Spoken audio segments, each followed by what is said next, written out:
Hello everyone and welcome to another Fallout 4 tips and tricks video. Today I am going to show you how to make raised planters for vegetables.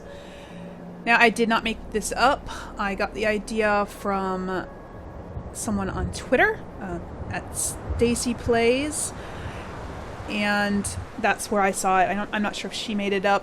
I think she did. Anyways, I'm going to show you guys here. So you're going to need several items. First, you're going to need, well, the vegetable that you want to put in the planter, of course. Any vegetable will work, but I'm just going to tell you right now, gourds and watermelons work best. Mostly because you only need one. Like if you use corn or carrots or pretty much anything else, maybe two of these, I don't know. But pretty much anything else, you're going to need more than one. And it's quite a bit more of a pain to put them in. So I will show you that after I show you initially with a gourd. So what you're going to do then, just since I already had that tab open, I'm going to set that aside. It doesn't really matter the order you get your stuff out. I just already had that. Alright, so what you're going to want to do is get the table that just came. Whoop, that's shelves, tables. There we go. It just came with the Vault DLC. Now, I suppose any table would work, but, so like if you don't have the Vault DLC, you know, you could probably use these, but these, I think, look better. They look more like the planter.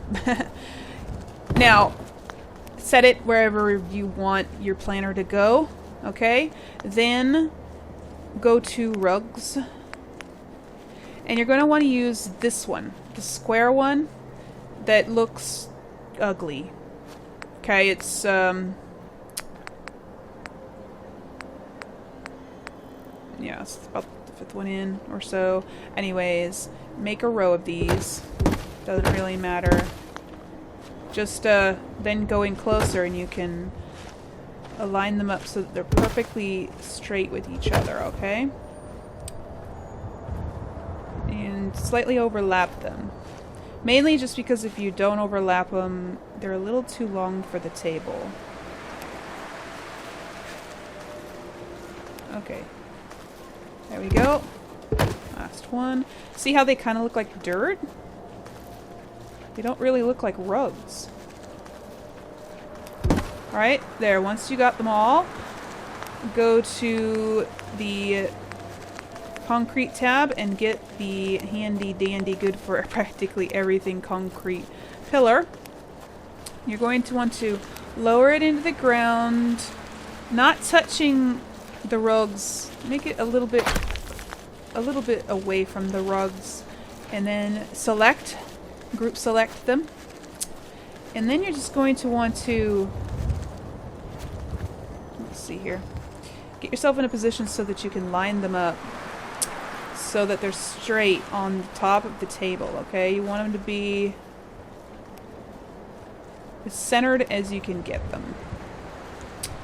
It's kind of hard to do because perspective is ridiculous in this game, but... And I think my pillar is a little too close to the table, but... So then make sure it's actually above the table.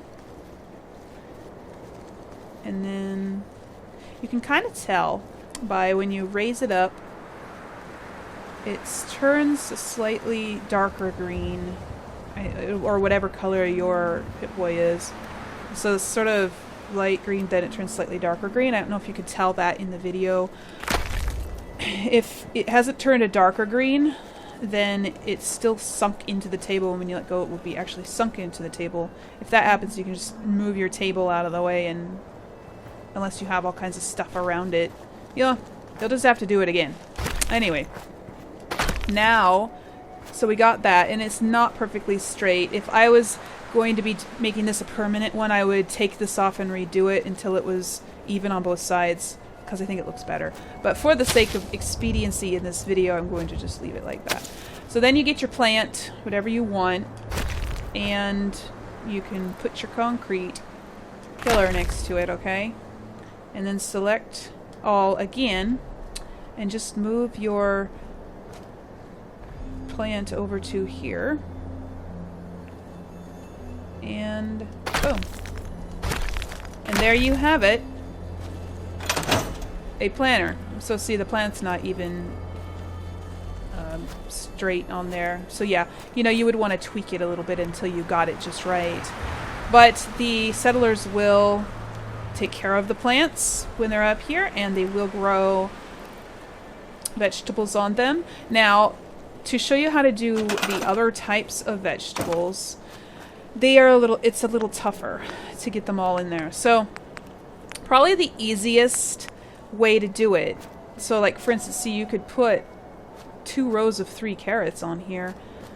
The easiest way to do it, though, I think, would be to put them up there one at a time. I know that sounds like a pain, but I'll show you why it's probably easier to do them one at a time.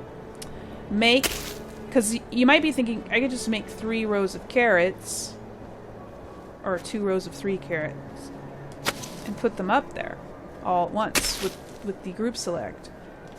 And that's what I thought I could do at first too, but watch what happens. You don't select all of your carrots. You can try. You can try as much as you want, but it usually leaves at least one behind, usually more. And also, you can't get your carrots close enough together to place them all up there. See, some are hanging off the side, so you would have to place them again. You'd have to try it again. So you can line your carrots up.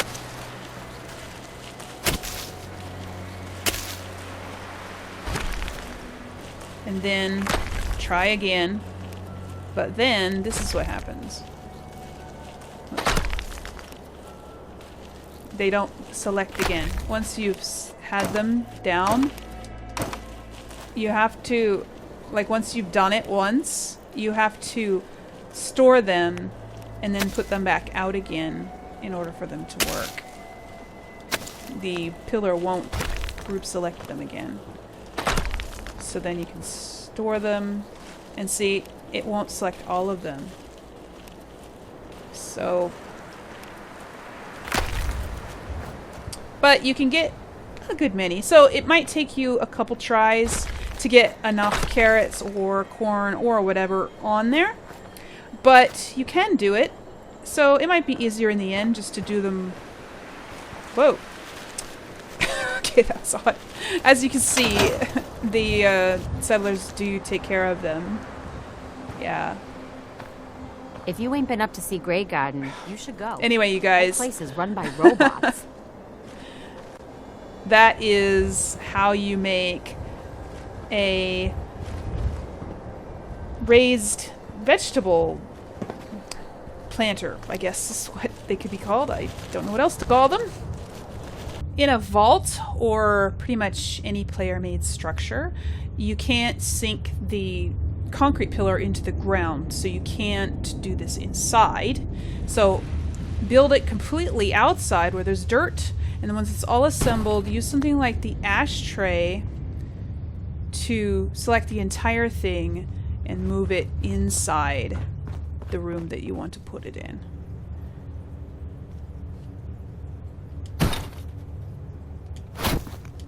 And there you have it. A planter box inside. And you can make rows of them. And then you have a more realistic hydroponics lab. Because I think these look more realistic for, especially inside a vault, instead of using one of those big ones that go on the ground. You could use both and mix them up a bit and just, yeah. Anyway, you could also, like, fill up a greenhouse with these. It's just another way to do it, and I think it looks cool. So anyway, there you go, you guys. Raised planter boxes. That's going to do it for this episode of the Tips and Tricks, so I will see you in the next one. Until then, you guys, play safe, play nice, and have fun. See ya.